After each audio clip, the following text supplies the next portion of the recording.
Hello students, तो इस video में डिस्कस करेंगे about the functional form of regression. Regression के फंक्शनल फॉर्म क्या होते हैं, किस तरह से हम अलग अलग तरीके से हम रिग्रेशन को लिख सकते हैं। ओके, तो सबसे पहले मैं लीनियर के साथ स्टार्ट करूंगा, जो भी हमने पहले डिस्कस किया है। तो हमारा सबसे पहले है लीनियर फॉर्म। ये लीनियर फंक्शनल फॉर्म है। ये किस तरह से होता है, जैसे मैं यहाँ पे y लिख रहा हूँ, ये y equal to beta 1 plus beta 2 x है। ठीक है, तो इसको क्या कहते हैं, हम इसको कहते हैं लीनियर फंक्शनल फॉर्म होता है। बिल्कुल सीधा स्ट्रेट लाइन बनता है हमारा। एक्स में एब्सोल्यूट चेंज होता है, जो भी चेंज होता है, तो वाई में जो चेंज होता है वो बीटा 2 के इक्वल होता है, keeping the other factor constant. Okay, other factor को हम कांस्टेंट रखते हैं, तो एक्स में जो चेंज होगा और वाई में जो चेंज होगा वो बीटा 2 के इक्विवेलेंट होगा। ठीक है, तो यहाँ पे x क्या है, ये इंडिपेंडेंट वेरिएबल है, y डिपेंडेंट वेरिएबल है। ठीक है, तो ये क्या बताता है, ये लीनियर रिलेशनशिप बताता है। ठीक है, तो इस लीनियर रिलेशनशिप में स्लोप कैसे कैलकुलेट करते हैं, तो आपको पता है कि स्लोप इस तरह से होता है, ये dy अपॉन dx होगा। ठीक है, तो इसका हम डेरिवेटिव लेंगे तो ये बीटा 2 के इक्वल होगा। ठीक है, तो इसी तरह हमें इलेक्ट्रिसिटी का कैलकुलेशन करना है। अगर इलेक्ट्रिसिटी का करेंगे तो आपको पता है इलेक्ट्रिसिटी का फॉर्मूला क्या है, dy अपॉन dx, और ये आ जाएगा आपके पास x अपॉन y आ जाएगा। ओके, तो यहाँ पे dy अपॉन dx किसके इक्वल है, ये है हमारा बीटा 2 के इक्वल है। ठीक है, और x को हम वैसे ही लिखेंगे और ये y को लिखेंगे। ओके, तो यहाँ पे आप देख सकते हैं कि हमने इलेक्ट्रिसिटी को कैसे कैलकुलेट किया है। ओके, अब हम सेकंड मॉडल की तरफ चलते हैं। उस बड़ा इंपॉर्टेंट मॉडल है, इसको लॉग लीनियर मॉडल या लॉग लॉग मॉडल भी बोलते हैं। ठीक है, तो सेकंड हमारा आ जाता है लॉग लीनियर और लॉग लॉग मॉडल। ठीक है, तो यहाँ पे मैं लिखता हूँ, जैसे मैं यहाँ पे लिख देता हूँ नेचुरल लॉग। ठीक है, नेचुरल लॉग मैंने लिख दिया है। ठीक है, और ये मैंने y कर दिया इक्वल टू किसके इक्वल है, ये है बीटा 2 प्लस ये बीटा 1 बीटा 2 और ये यहाँ पे एक हल्की सी मिस्टेक है। ठीक है, तो ये मैं यहाँ पे बीटा 1 लिख देता हूँ और यहाँ पे मैं ये बीटा 2 लिख देता हूँ और यहाँ पे मैं नेचुरल लॉग और आगे मैं x लिख देता हूँ। ठीक है, तो यहाँ पे आपको देखना है कि ये थोड़ा अलग तरीके से है, लॉग लॉग फॉर्मेट में है। जब भी कोई चीज़ लॉग लॉग फॉर्मेट में होती है तो यहाँ पे क्या बता रहा है, ये परसेंटेज चेंज इन x। ठीक है, परसेंटेज चेंज इन x, और यहाँ पे क्या बता रहा है, ये परसेंटेज चेंज इन y। ठीक है, तो यहाँ पे देखिए x में अगर 1% का चेंज होता है तो जो y में जो परसेंटेज का चेंज होगा वो बीटा 2 के इक्वल होगा। ठीक है, तो क्या बता रहा है, ये y में जो चेंज होगा वो बीटा 2 के इक्वल होगा। ये यहाँ पे चीज़ हमें देखनी है कि ये बड़ी इंपॉर्टेंट है यहाँ पे, कि यहाँ पे हम एब्सोल्यूट क्वांटिटी को नहीं ले रहे हैं। ठीक है, यहाँ पे हम क्या कर रहे हैं, ये रिलेटिव मेजर है। ठीक है, इसको हम परसेंटेज या प्रोपोर्शन में एक्सप्लेन कर रहे हैं। ठीक है,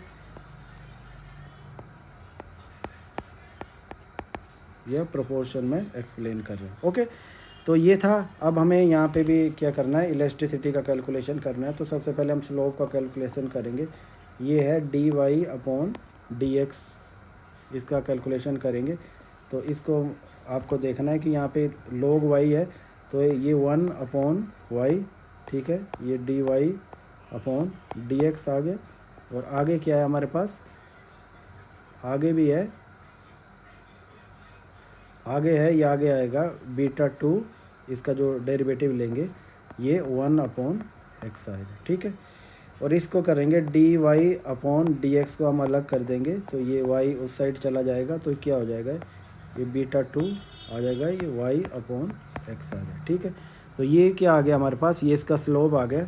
ओके, अब हमें इलेक्ट्रिसिटी का कैलकुलेशन करना है। इलेक्ट्रिसिटी मैंने पहले भी बताया है, ये इसके इक्वल होता है dy अपॉन dx, और ये x अपॉन वाई आ गया। अब इन्हीं को सब्स्टिट्यूट करेंगे, d y upon d x कितना है, ये बीटा 2 है, ये वाई अपॉन एक्स है, ठीक है, और ये फिर एक्स अपॉन वाई है, ठीक है, ये कट गए, ये कैंसिल हो गया, तो आके आ गया हमारे पास इलेक्ट्रिसिटी बीटा 2 के इक्वल आ गई। ओके, यहाँ पे भी हमने क्या कर लिया, इलेक्ट्रिसिटी बीटा 2 के इक्वल कर ली। ठीक है, ये दो मेथड कर लिया मैंने, लीनियर कर लिया और लॉग लीनियर कर लिया, या लॉग लॉग, दोनों साइड हम क्या करते हैं, लॉग लॉग ले रहे हैं। अब थर्ड मेथड है हमारे पास, थर्ड कौन सा मेथड है, अब थर्ड मेथड आता है हमारे पास,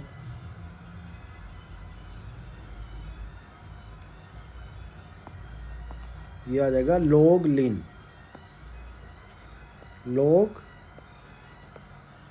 लीन मेथड। ठीक है, मतलब एक side left hand side log होगा और राइट हैंड साइड लीनियर होगा। ठीक है, तो मैं इसको ऐसे लिख सकता हूँ, तो इसको मैं ऐसे लिख देता हूँ कि ये नेचुरल लॉग मैं लिख रहा हूँ, नेचुरल लॉग वाई, ठीक है, इक्वल टू ये बीटा 1 प्लस बीटा 2 एक्स आ गया। ठीक है, अब इसकी इंटरप्रिटेशन कैसे करनी है, जैसे एक्स में क्या होगा, एब्सोल्यूट चेंज होगा, जैसे 1 यूनिट का चेंज हो गया, ठीक है, और वाई में जो चेंज होगा वो बीटा 2 परसेंटेज के चेंज टर्म में करेगा। ठीक है, ये यहाँ पे क्या बताएगा, परसेंटेज चेंज बताएगा, और यहाँ पे वाई में जो चेंज होगा वो एब्सोल्यूट चेंज होगा। ठीक है, एब्सोल्यूट चेंज। ठीक है, जैसे बीटा 2 का वैल्यू मैं एज्यूम कर लेता हूँ, ये बीटा 2 हमारे पास 2 इक्वल है। ठीक है, अगर एक्स में 1 यूनिट का चेंज हो रहा है, परसेंटेज का नहीं, 1 यूनिट का चेंज हो रहा है, तो हमारा वाई में जो चेंज होगा वो 2% का चेंज आएगा। ठीक है, यहाँ पे देखो एक वैल्यू को हम एब्सोल्यूट में एक्सप्रेस कर रहे हैं और दूसरी वैल्यू को हम परसेंटेज में दिखा रहे हैं। ओके, कि आई होप कि यहाँ तक भी ये सारी चीज़ें क्लियर हैं।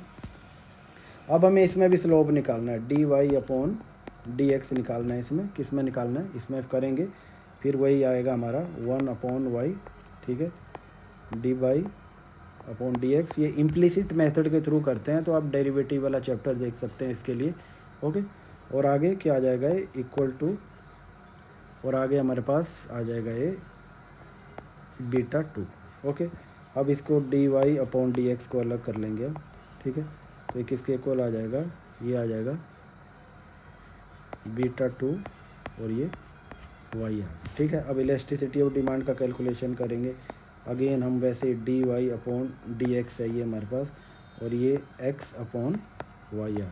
ठीक है, इसको आगे d y upon d x हमारे पास कितना है, ये बीटा 2 और वाई के इक्वल है। ठीक है, और आगे हम यहाँ पे एक्स लिख देते हैं, यहाँ पे वाई लिख देते हैं। ठीक है, ये वाई से वाई कैंसिल हो गया, तो हमारे पास क्या आ गया, ये आ जाएगा बीटा 2 एक्स, ये बीटा 2 एक्स हमारा इलेक्ट्रिसिटी ऑफ डिमांड का कैलकुलेशन हमने यहाँ पे कर लिया। ओके, ये भी आ गया। तो यहाँ पे देखिए हमने ऑलमोस्ट 3 मेथड कर लिए। अब हमें लीन लॉग देखना है। ठीक है, लीन लॉग देखना है, अगला देखा है, लीन मतलब लीनियर और लॉग मतलब लॉग। ठीक है, अब ये मेथड देखना, तो यहाँ पे लीन लॉग मतलब जो लेफ्ट हैंड साइड में जो डिपेंडेंट वेरिएबल होगा उसको तो हमें वैसे ही एब्सोल्यूट टर्म में एक्सप्लेन करना है, इसको हम वैसे लिख सकते हैं। देखो जहाँ पे भी लॉग लग गया समझो परसेंटेज है ये। ठीक है, और ये क्या कर दिया मैंने, बीटा 1 कर दिया और प्लस ये बीटा 2 कर दिया। ठीक है, और नेचुरल लॉग और मैंने ये एक्स कर दिया। ठीक है, देखो यहाँ पे क्या बताएगा कि परसेंटेज चेंज इन एक्स। ठीक है, percentage change in x result into beta 2 change in Y.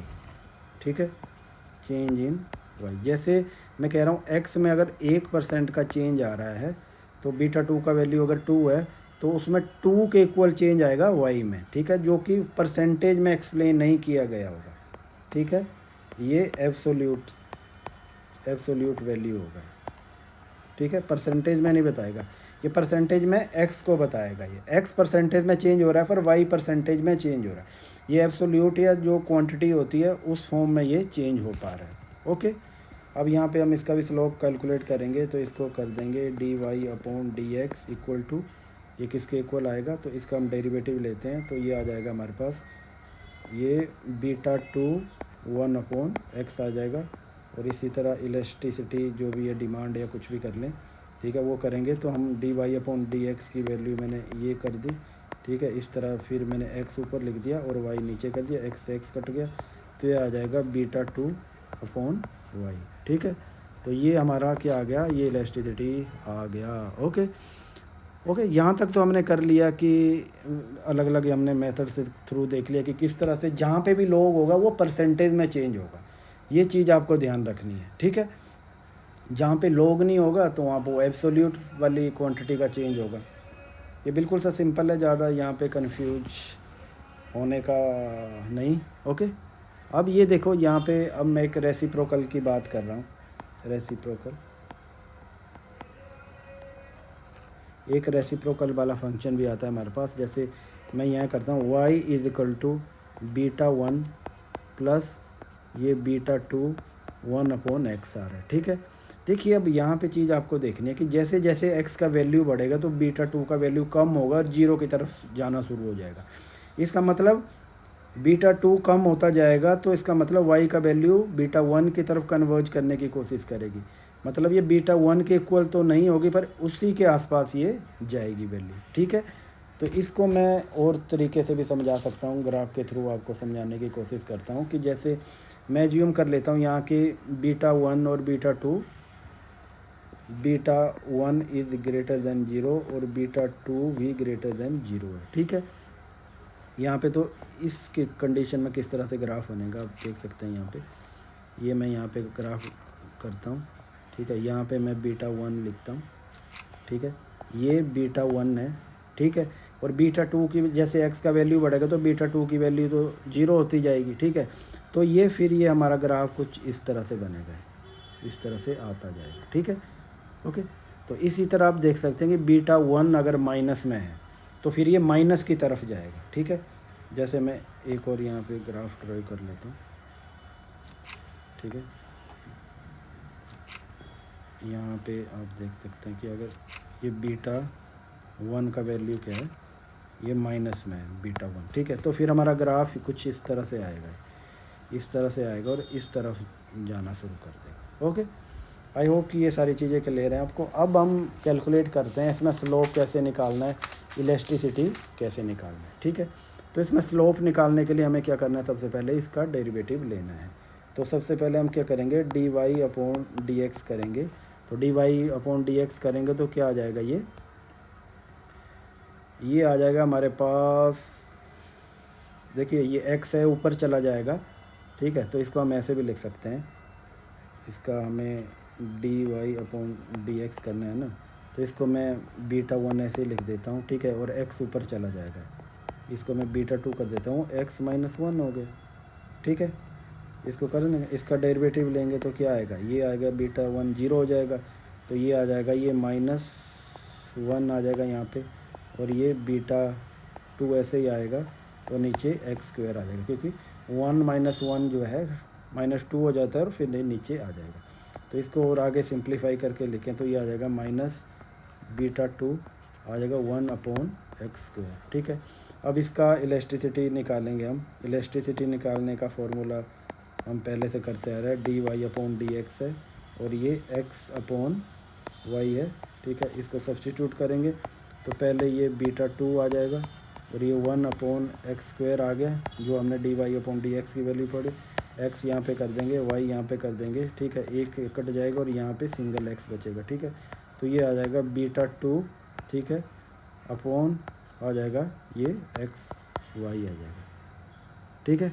तो ये हमारा क्या आएगा, इलास्टिसिटी हमने कैलकुलेट कर ली। ओके दोस्तों, ये बिल्कुल सिंपल है और बड़ा ही इम्पोर्टेंट है। ये आप जो है अपने रिग्रेशन को किसी भी फंक्शन फॉर्म में एक्सप्रेस कर सकते हैं। अब कैसे पढ़ना है आपको, आप चाहते हैं कि x में परसेंटेज चेंज हो और y में जो रिफ्लेक्ट करे वो एब्सोल्यूट क्वांटिटी में करे, वो भी हो सकता है। आप चाहें कि एक्स में परसेंटेज चेंज और वाई में भी परसेंटेज हो तो वैसे भी आप कर सकते हैं, ठीक है। आप एक्स में एब्सोल्यूट और वाई में परसेंटेज में हो आप वैसे भी कर सकते हैं। तो ये डिफरेंट तरह के मेथड हैं जो कि ये फंक्शनल फॉर्म बनाते हैं। Okay, thanks for watching.